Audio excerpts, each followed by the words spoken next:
Tuhan tidak pernah janji lautan tenang. Tak pernah Tuhan janji. Saudara tahu lagu ini? Tuhan tidak janji lautan tenang. Bukan laut kalau tidak ada gelombang. Namanya laut itu selalu bergelombang. Yang bukan air yang tidak bergelombang itu ialah aqua. Itu tidak bergelombang. Tapi kalau laut tetap bergelombang. Tapi Tuhan janji berikan kekuatan ketika kamu ada di tengah-tengah persoalan. Jadi ketika saudara sementara mengalami sesuatu, jangan khawatir, Tuhan menyertai engkau. Buang itu kekhawatiran, bergumurlah dengan sesuatu yang saudara kerjakan hari ini, dan Tuhan pun pesan, jangan takut.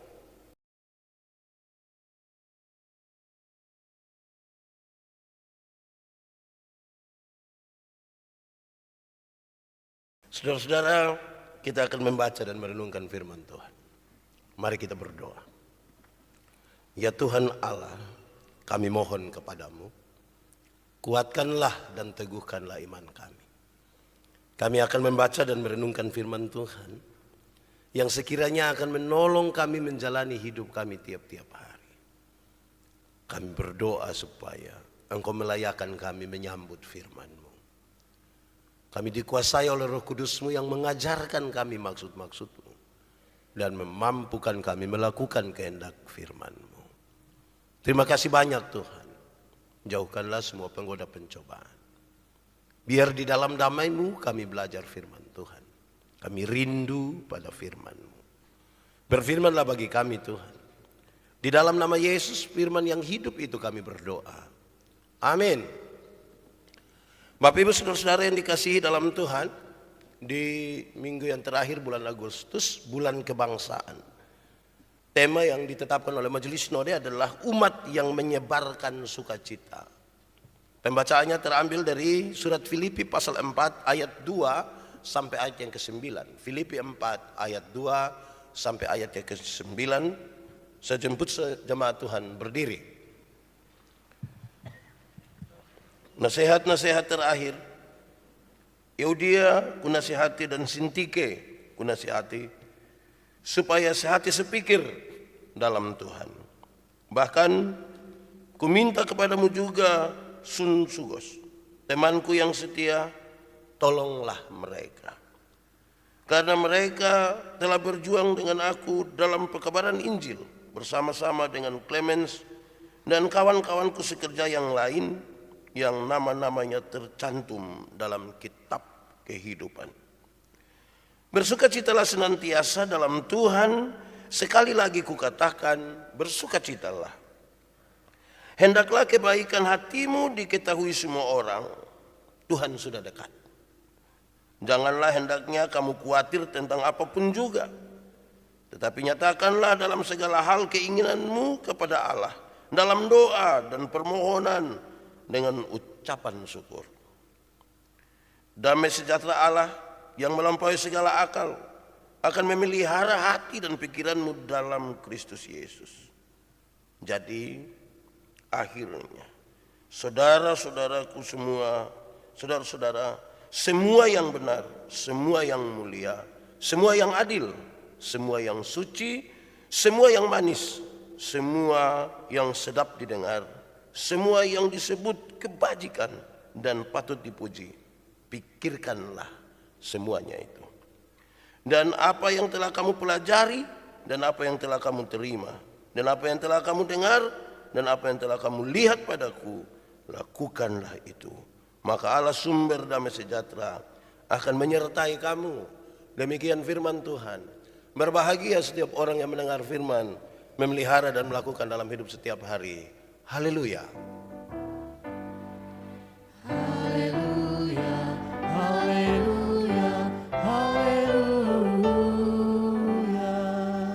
Mari silakan duduk semuanya.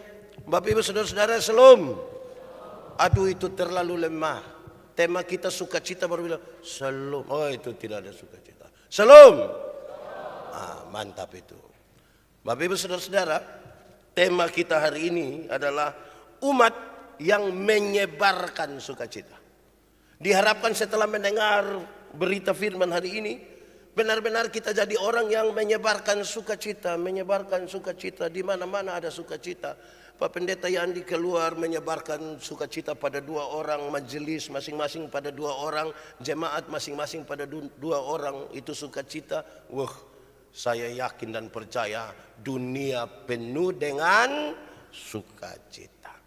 Di awal dari khotbah ini saya ingin menyampaikan kepada kita hal yang sangat biasa saya sampaikan, bahwa sukacita itu bukan senang. Sukacita itu bukan senang. Senang dan sukacita itu 2 hal yang berbeda. Senang adalah urusan dengan kepuasan yang kita terima, tapi sukacita adalah sikap kita terhadap sebuah keadaan. Senang itu sesuatu yang kita terima, puas, betul. Sukacita sikap kita terhadap keadaan. Menyangkut senang, Alkitab berkata, ingat, ada waktu untuk senang, ada waktu untuk susah. Jadi kalau saudara sementara senang sekarang, ingat, sedikit lagi susah. Kalau saudara sementara susah sekarang, mungkin sedikit lagi sudah mati. Karena kita tidak tahu kita hidup sampai kapan. Tetapi menyangkut sukacita, Alkitab berkata, bersukacitalah senantiasa. Sekali lagi kukatakan kepadamu, bersukacitalah. Ingat, uang yang banyak bisa membeli kesenangan, tapi tidak membeli sukacita. Kalau senang yang kita cari, dunia memberikannya bagi kita. Tapi kalau sukacita yang kita cari, hanya bisa kita temukan di dalam Tuhan. Orang boleh kaya raya, tapi belum tentu hati sukacita. Karena itu yang sikap hati itu lebih penting. Senang itu bagian dari sukacita, tapi senang itu bukan sukacita. Sama kayak ban itu bagian dari oto, tapi ban itu bukan oto. Supaya jangan baru naik ban dia kira dia sudah naik oto kok vum vum vum, itu tidak betul itu. Ya, Nah, saudara-saudara, itu hal yang standar saya sampaikan. Kalau mau senang kita jalan-jalan, bilang kita baku ajak bilang mau senang kita jalan-jalan Pilipo. Buat apa? Tengah-tengah saja baik. Yang penting senang. Siapa bilang senang? Orang lain belanja baru kita hanya lihat-lihat begini, menurut saudara itu senang. Tertekan juga itu. Tuhan menolong kita. Baik, pembacaan kita hari ini dari Filipi 4 ayat 2 sampai 9. Secara umum dan secara cepat saya ingin menggambarkan kondisi Filipi waktu itu. Kondisi di Filipi waktu itu menarik, paling tidak. Pertama, soal perhatian jemaat untuk Paulus. Ada sebuah keadaan yang rumit, tapi ada perhatian yang menarik. Kenapa? Jemaat-jemaat di Filipi memperhatikan Paulus bahkan ketika Paulus ada di dalam penjara. Mereka memperhatikan dengan memberikan dan memenuhi kebutuhan Paulus di penjara. Itu situasinya. Epafroditus yang disuruh untuk mengantarkan itu semua dan melayani Paulus di penjara. Saudara bayangkan, ada orang di penjara, satu jemaat besar memperhatikan dia. Ada orang yang disuruh bawa ini barang dong untuk dia. Tapi disitulah barangkali dia punya kebutuhan apa, atau dia menulis surat-surat untuk antar. Kamu harus ada di sini. Bayangkan, ada seorang sahabat di penjara, mereka memperhatikan. Saya langsung di awal berpikir, kita ini orang masuk penjara bukan kita perhatikan, kita omong tambah dia pun nama. Belum lagi kalau kita bilang itu, bilang yang dong perhatikan. Itu situasi. Saudara-saudara, Epafroditus pun sekaligus menyampaikan laporan kepada Paulus. Tentang apa? Dia menyampaikan laporan tentang ketakutan jemaat di Filipi. Memang dong ada perhatikan, tapi dong hati juga tidak aman. Dia kasih tahu Paulus. Paling tidak yang disampaikan adalah mereka turut merasakan sesuatu yang bermasalah dalam hati mereka karena Paulus sementara dianiaya. Teraniaya. Atau yang kedua, ada ancaman kematian terhadap Paulus. Ada ancaman kematian. Dan itu sangat mengkhawatirkan jemaat. Saudara-saudara, jangan-jangan nanti Paulus mati. Apakah karena pembunuhan? karena dia mau menyampaikan kebenaran firman, ataukah karena dia sementara terhukum? Bisa saja dia diberi hukuman mati. Ini sebuah keadaan. Betapa sulitnya kalau mereka merasakan sesuatu yang bermasalah ini, menyampaikan sambil memperhatikan orang yang ada di penjara itu. Tapi kemudian disuruh untuk tetap bersuka cita oleh orang yang mereka khawatirkan akan mati itu. Itu bagian pertama. Di bagian kedua, saudara-saudara, selain masalah mereka, hati mereka terhadap keadaan Paulus, jemaat waktu itu juga berhadapan dengan masalah-masalah di gereja. Kalau diuraikan, saudara-saudara, masalah-masalah jemaat waktu itu adalah pertama, penganiayaan. Tadi sudah sedikit disebutkan. Sesudah Paulus merintis gereja di Filipi, mereka menghadapi sebuah perlawanan yang serius dari orang Yahudi di Tesalonika. Ini sesuatu yang cukup berat bagi jemaat. Ini kita baru rintis ame satu jemaat, kau bangun tantangan datang lagi. Itu kalau hati tidak kuat waktu suasana gereja lain, karena ada tantangan. Atau yang kedua, saudara-saudara, jemaat sementara berhadapan dengan ajaran-ajaran palsu, ajaran-ajaran sesat.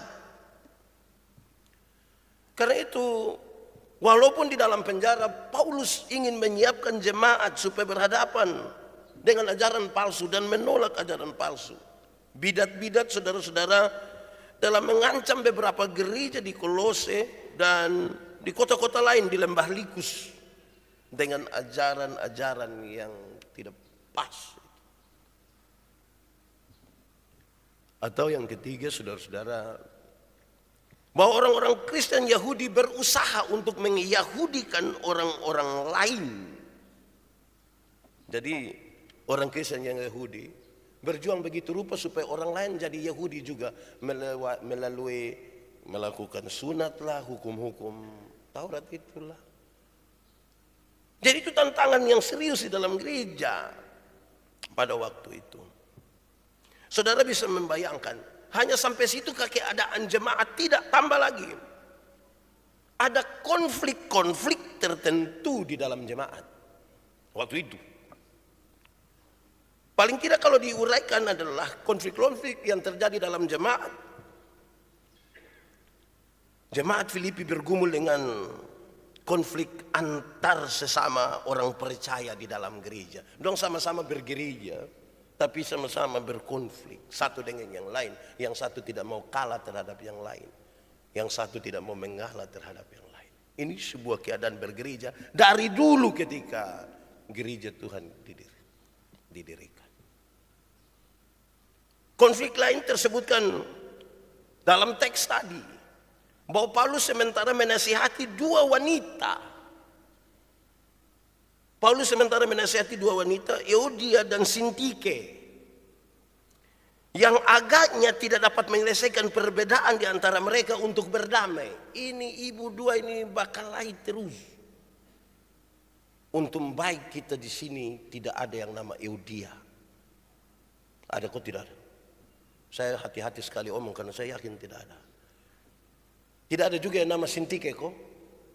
Nah, tidak ada. Semua nama Alkitab. Baguslah. Jadi ini dua ibu ini sepertinya tidak dapat menyelesaikan mereka punya konflik. Satu omong satu, satu omong satu. Ini terjadi dalam jemaat. Karena itu saudara-saudara, surat Paulus ini menekankan pentingnya kesatuan dan kasih di dalam gereja. Dia sangat menekankan kesatuan jemaat. Dia sangat menekankan kasih di dalam gereja. Kesatuan dan kasih itu sikap kita, saudara. Kita yang akan mengambil sikap mau tetap bersatu, mau tetap saling mengasihi, atau menahan diri untuk tidak mengasihi dan menahan diri untuk tidak mau bersatu. Itu sikap kita terhadap sebuah keadaan yang mungkin sulit untuk disamakan. Itu sikap. Kira-kira keadaannya seperti itu, saudara-saudara. Jadi bukan sebuah keadaan yang baik baru Paulus bilang bersukacitalah. Tidak, keadaannya lagi rumit-rumit begini. Baru dia bilang bersukacitalah. Kalau keadaannya ada baik-baik saja, baru bilang bersukacitalah ya gampang. Kalau orang tua menyiapkan seluruh fasilitas untuk anak-anak, baru kita nasihat anak-anak, hormati orang tua, gampang. Tapi kalau hak-hak dari anak-anak itu tidak dipenuhi oleh orang tuanya, dipukul lagi, dijual lagi, baru bilang, hai anak-anak, hormatilah ayahmu dan ibu. Susah. Dalam situasi yang berat itu, saudara-saudara, nasihat supaya bersukacita itu datang. Supaya kita mengelola sebuah keadaan yang tidak baik itu menjadi sebuah keadaan yang baik, penuh dengan sukacita. Tadi di awal saya sampaikan, sukacita adalah sikap kita terhadap sebuah keadaan. Baik itu baik keadaannya, baik tidak baik keadaannya. Mari kita sekarang mulai untuk memberi jawab terhadap tema kita. Karena kerinduan kita adalah keluar dari sini kita menyebarkan sukacita. Pertama, dasar. Kenapa kita harus bersukacita dan kenapa kita harus menyebarkan sukacita? Hari ini juga sekaligus kita akan memperhadapkan Panitia Hari Raya Gerejawi Gemit Agape Kupang 2023-2024. Ini yang di depan baju putih dong ini, putih-putih hitam dong. Supaya ini juga jadi pesan bagi saudara-saudara yang akan diperhadapkan. Pertama, dasar. Kenapa kita mesti bersukacita? Kenapa kita mesti menyebarkan sukacita? Dasarnya adalah kasih karunia dari Tuhan. Dasar yang membuat orang bersukacita itu karena kasih karunia dari Tuhan. Kasih karunia itu berarti sebuah pemberian yang cuma-cuma dari Tuhan. Dan pemberian yang cuma-cuma dari Tuhan, puncaknya itu ada pada penebusan Tuhan Yesus Kristus bagi kita. Itu pemberian cuma-cuma bagi kita. Di atas dasar itulah kamu bangun sukacita. Memang hidup ada naik turun, memang ada masalah kiri kanan, tapi Tuhan bersyukur kepadamu karena kami diselamatkan. Bayangkan hidup di dunia sudah bertengkar lagi, bakal lagi mati masuk neraka lagi. Wih, hidup susah lagi hidup itu. Jadi dasar pertama yang harus dibangun adalah kasih karunia. Pemberian cuma-cuma. Saya ingin menegaskan pemberian cuma-cuma. Kalau saya bilang kepada Joshua, Joshua, saya kasih Joshua saya punya HP, tapi Joshua ganti uang 1.000. Cuma-cuma? Cuma-cuma kok tidak? Tidak. Kan hanya 1.000. Apakah itu disebut cuma-cuma? Tidak. Walaupun kecil nilainya, ada yang dibayarkan. Oke, tidak usah pakai uang. Joshua, ini HP boleh dapat, tapi tolong tutup pintu di situ supaya angin jam masuk. Cuma-cuma? Kan tidak pakai uang. Ada jasa yang dilakukan. Pemberian cuma-cuma itu dia ini. Ambil. Di atas dasar itulah kita bangun sukacita kita. Saya mau tanya jemaat dulu. Saudara ini jangan lihat-lihat saya. Saudara jawab saja. Apakah saudara pernah merasakan dan mengalami bahwa Tuhan memberikan sesuatu cuma-cuma kepada saudara? Ada pernah mengalami itu? Pernah atau tidak? Nah itu dia pun dasar sukacita. Saudara bayangkan kalau kita tidak pernah merasa Tuhan memberikan kepada kita sesuatu dan cuma-cuma. Tiap hari hanya mengeluh saja. Nah kalau mengeluh terus ini mau ada sukacita di mana? Saya suka bilang kita ini kadang-kadang ketemu orang hanya patah leher. Kau bilang Bapak, hidup ini terlalu susah. Mati sudah kalau memang itu terlalu susah. Memang ada masalah kiri kanan, tapi semangat dulu. Dibangun di atas. Jadi orang Kristen ketika diminta untuk bersukacita ada landasannya. Dan landasannya adalah kasih karunia yang Tuhan berikan bagi kita. Pemberian cuma-cuma. Kedua, landasan, dasar. Dasar dari sukacita kita adalah janji-janji Tuhan. Ku percaya kau Tuhan yang... Saudara tidak tahu lagu ini? Tidak tahu? Lalu kenapa suruh saya solo? Coba kita sama-sama, 3, 4. Ku percaya kau Tuhan yang tak pernah gagal, menjadikanku lebih dari pemenang. Ku percaya kau Tuhan yang tak pernah lalai apa? Menepati janji-janji. Tuhan tidak pernah gagal menepati janji-janjinya. 10 detik saya persilakan kepada saudara untuk ingat.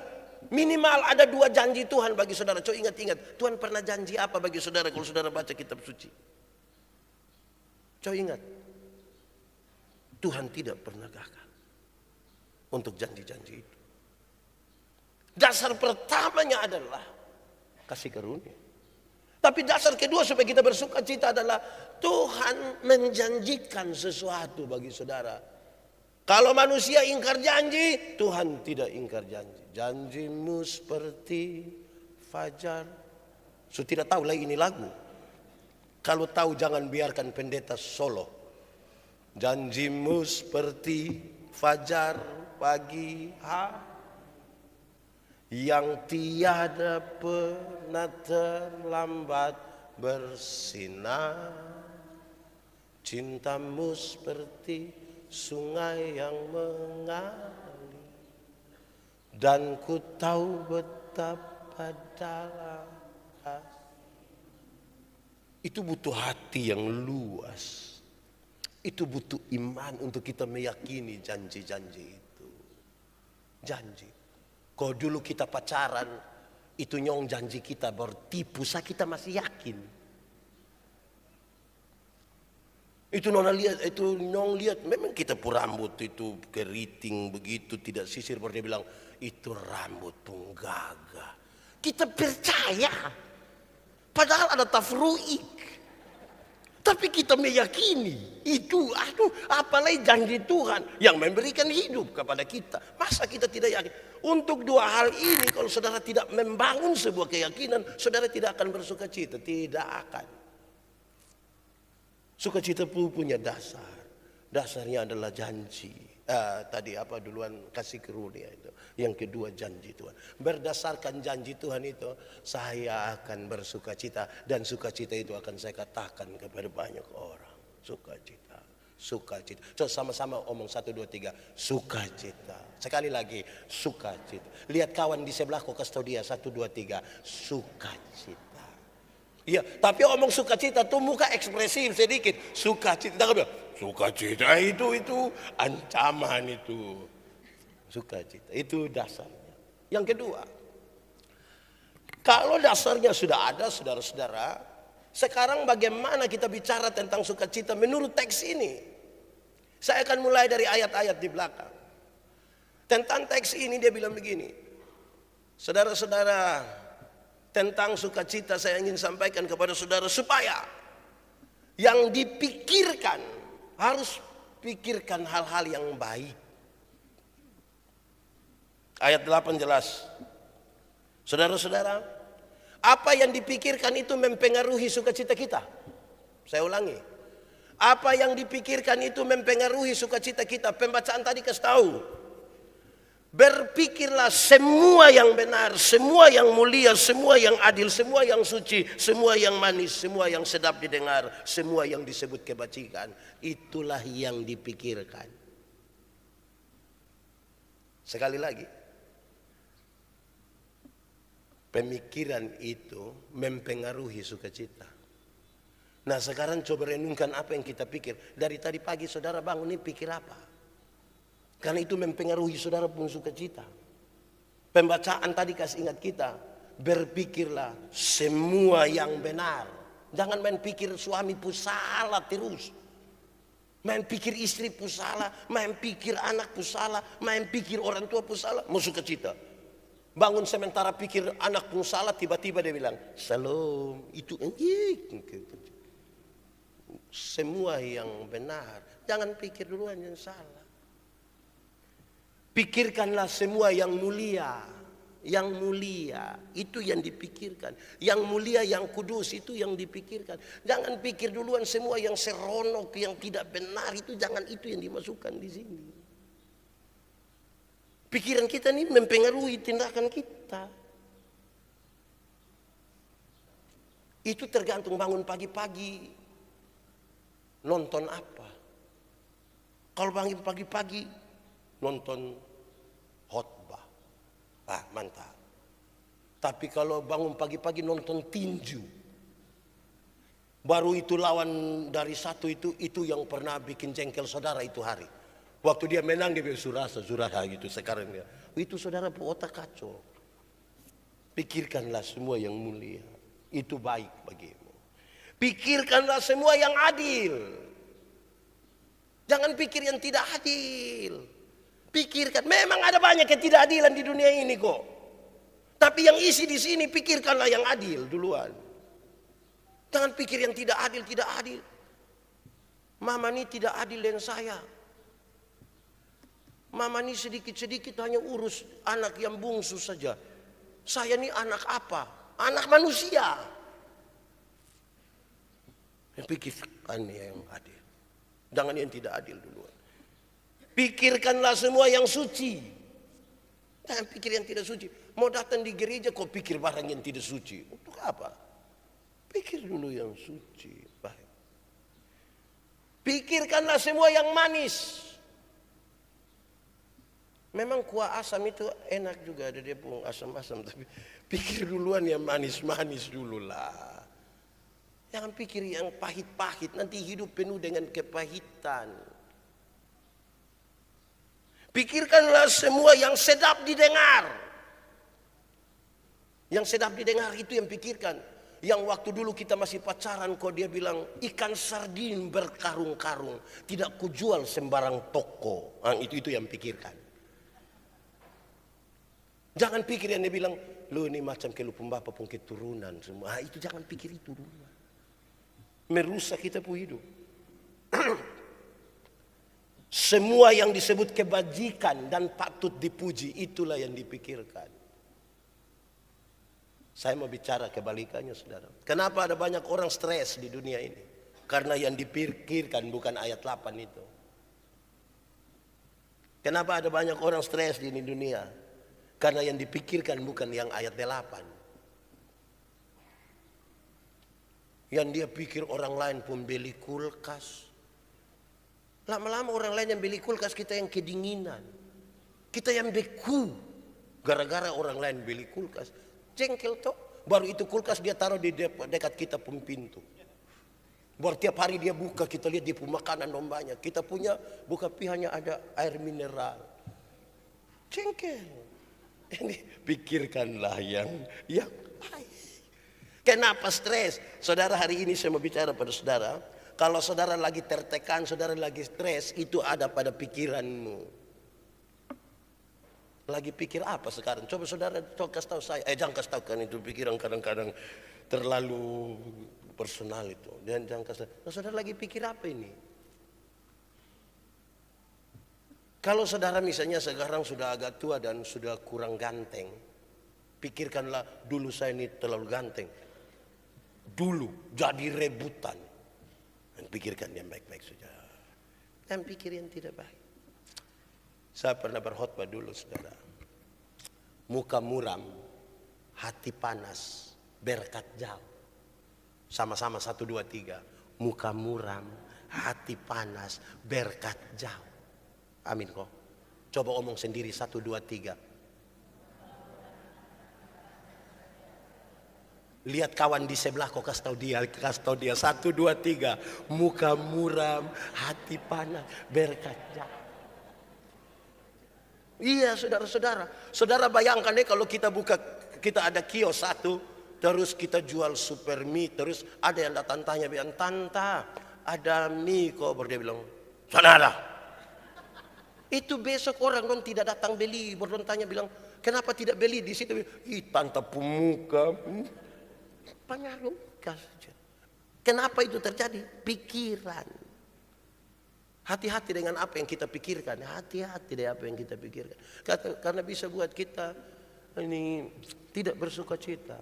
Saya mulai sangat pelan-pelan untuk kita tahu dasar dari sukacita. Tapi yang kedua, apa yang kita pikirkan dulu tentang sukacita. Karena kita akan menjadi orang yang menyebarkan sukacita itu.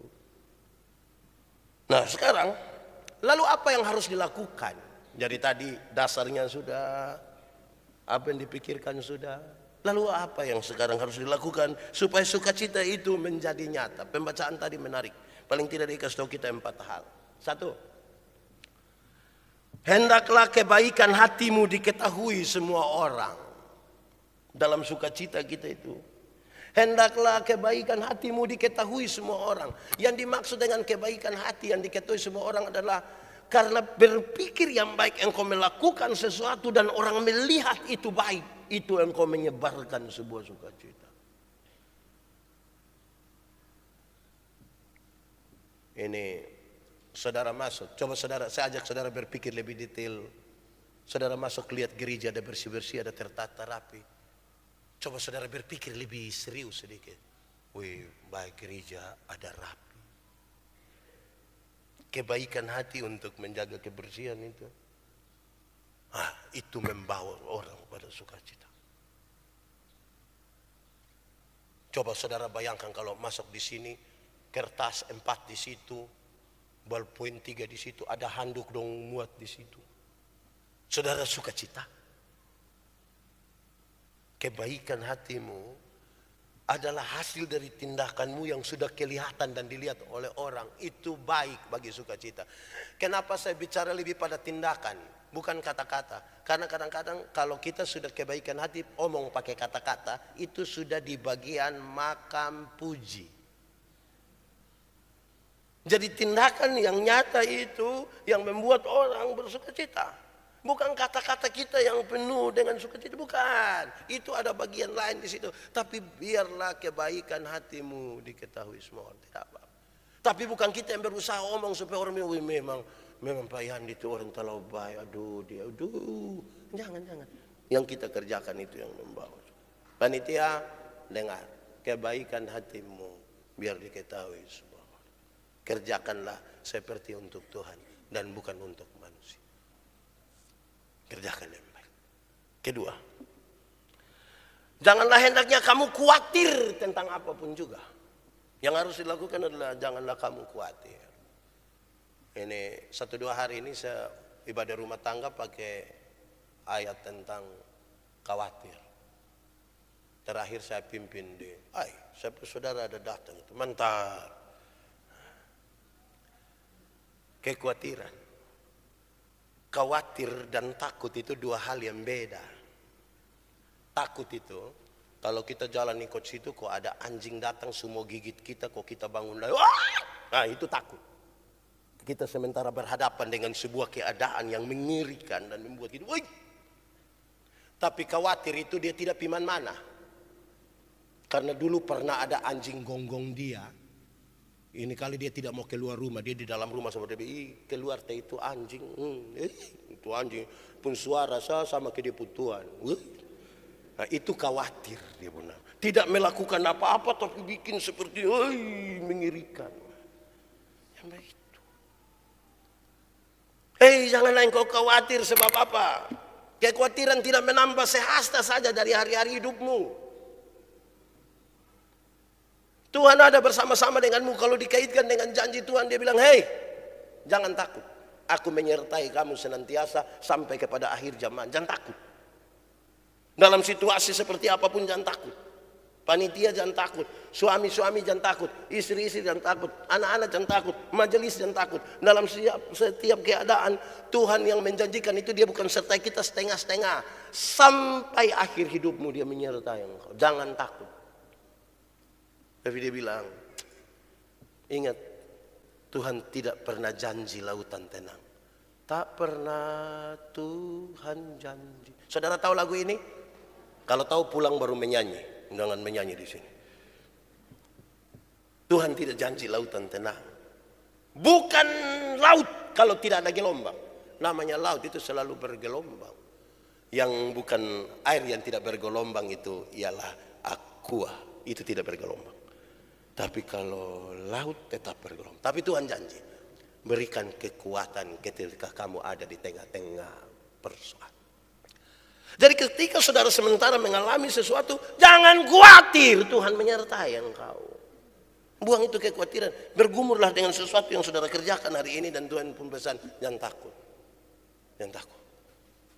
Kita lagi bergumur banyak hal. Kesehatan kita juga kita gumuli toh. Jangan takut. Jangan takut.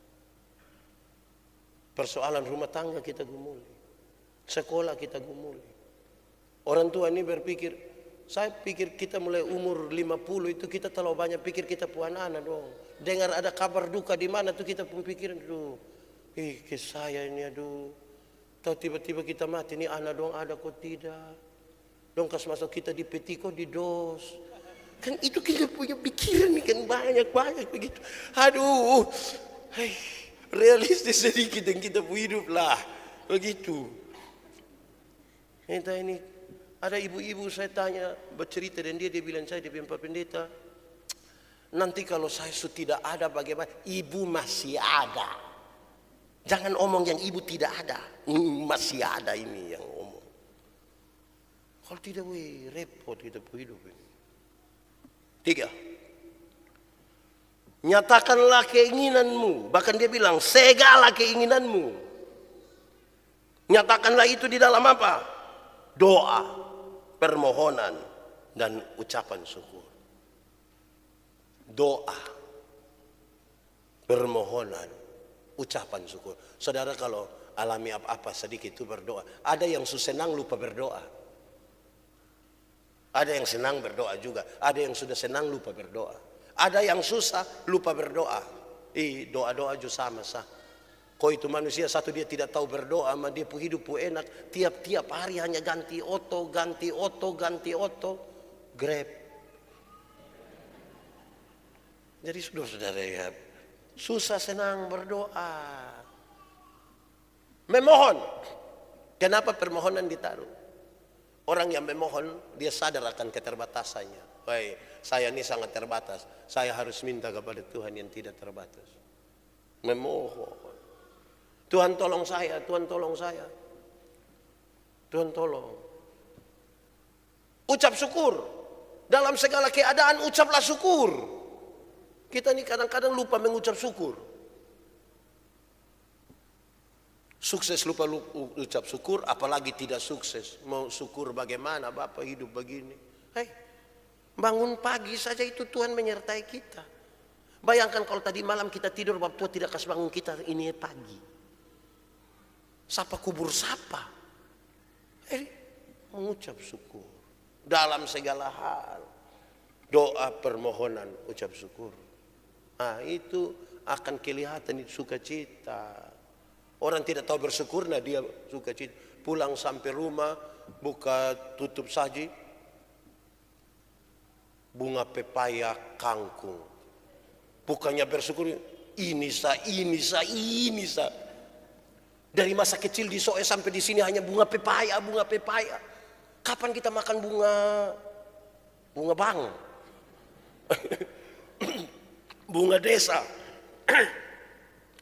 Bersyukur. Kita ini terlalu banyak mengeluh. Kita masih bertingkah soal bunga pepaya. Orang lain tidak dapat makan hari ini. Bersyukur sedikit. Iya toh. Saudara bangun pagi lihat saudara pun suami, lihat dia bersyukur. Bila perlu pegang dia pipi begini, bersyukur, mantap. Hari ini saudara ada suami, orang lain tidak ada suami, dia kepingin ada suami, tidak ada. Saudara masih ada suami tuh, bersyukur. Ada istri, lihat istri, bersyukur. Mama terima kasih. Sudah menyertai Papa dalam kehidupan ini naik turun. Sudah 25 tahun ini, Papa memang tambah ganteng, Mama tambah parah. Tapi kita dua harus tetap bersyukur. Nah itu dia pemaku. Kita ini yang mengeluh terus. Saya marah ini ada pasangan nikah. Domba kalaiko yang satu tendang ini motor. Saya tanya, kenapa lu tendang motor? Kenapa tendang motor? Bapak daripada saya pukul dia, lebih baik saya tendangin motor, kasih jatuh. Saya tanya dia, oh begitu. Tapi saya mau tanya, sulunas kerja hanya bikin rusak barang. Kuasai kita pun diri, kau jangan bikin rusak barang. Bayangkan kalau saudara tidak kuasai emosi, pas bakalai saudara ambil piring, baru lempar, pecah itu piring. Baru saudara sadar itu piring tuh mama mantu punya. Ada gambar mantu muka lagi di itu piring. Bukankah tambah masalah dalam hidupmu? Saudara-saudara, memang ini kalimat betul. Sudah kita bersukacita supaya. Keempat, lakukanlah apa yang kamu pelajari, kamu terima, kamu dengar, dan kamu lihat daripadaku. Yang kamu sudah belajar dari saya itu, kata Paulus, lakukan. Yang sudah kamu terima dari saya, lakukanlah itu. Yang sudah kamu dengar, lakukanlah itu. Yang sudah kamu lihat, lakukanlah itu. Semua yang sudah kamu lihat daripadaku yang baik pasti itu. Lakukanlah itu. Wah, itu sukacita ada. Kadang-kadang kita sudah dengar sesuatu yang baik baru tidak lakukan. Terus tanya, kenapa tidak lakukan Pak? Namanya kita masih hidup di dunia. Dunia ini selalu ada saya. Kita ini bukan malaikat Pak. Ya memang kau bukan malaikat. Sebab kalau saudara malaikat, saudara tidak nikah dengan dia. Kita di dunia, dengar, yang sudah dengar, sudah dipelajari, sudah dilihat, sudah didengar, lakukanlah itu. Nah, di bagian terakhir, jadi setelah kita tahu tentang dasar sukacita, apa yang kita pikirkan tentang sukacita, apa yang harus kita lakukan supaya sukacita itu. Mari kita lihat, efek apa pada kita tentang sukacita itu. Efeknya pada kita. Apa yang kita rasa tentang sukacita.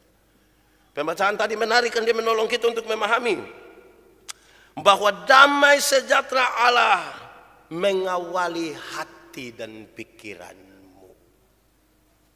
Damai sejahtera Allah. Hal-hal tadi yang saudara lakukan itu punya efek pada hidupmu, yaitu damai sejahtera Allah mengawali hati dan pikiranmu.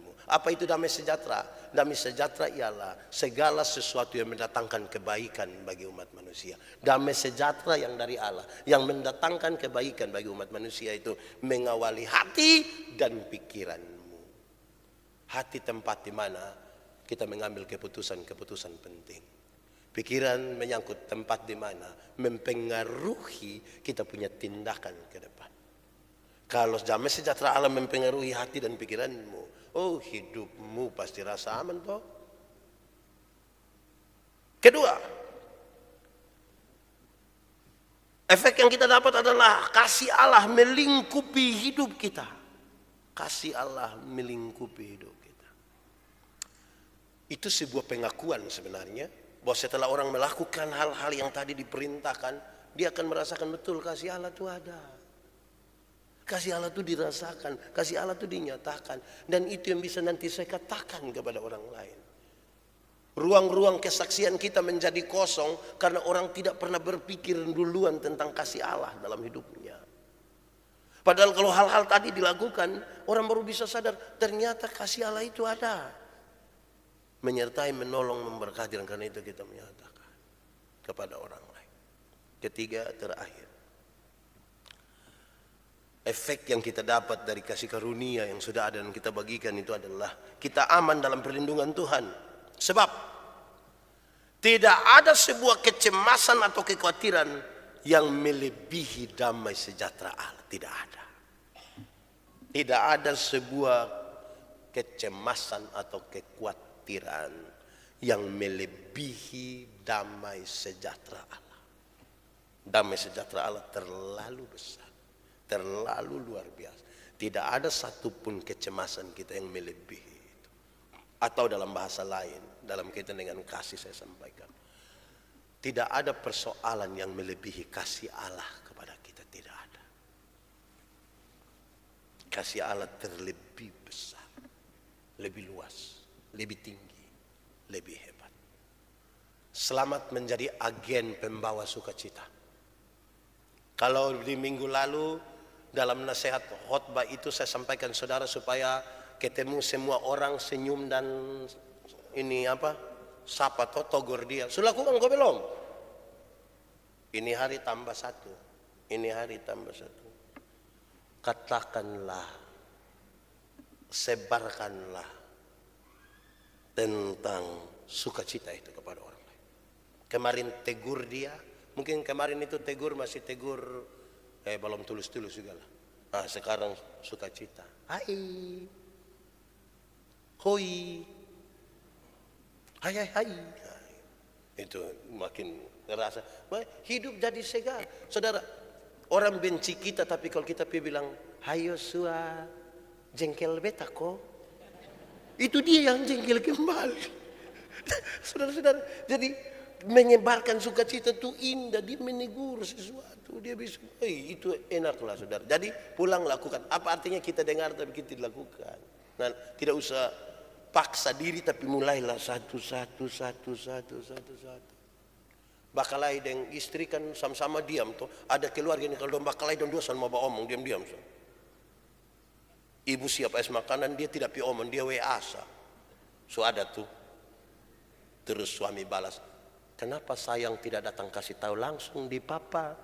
Maka mam tuh angkat itu HP banting.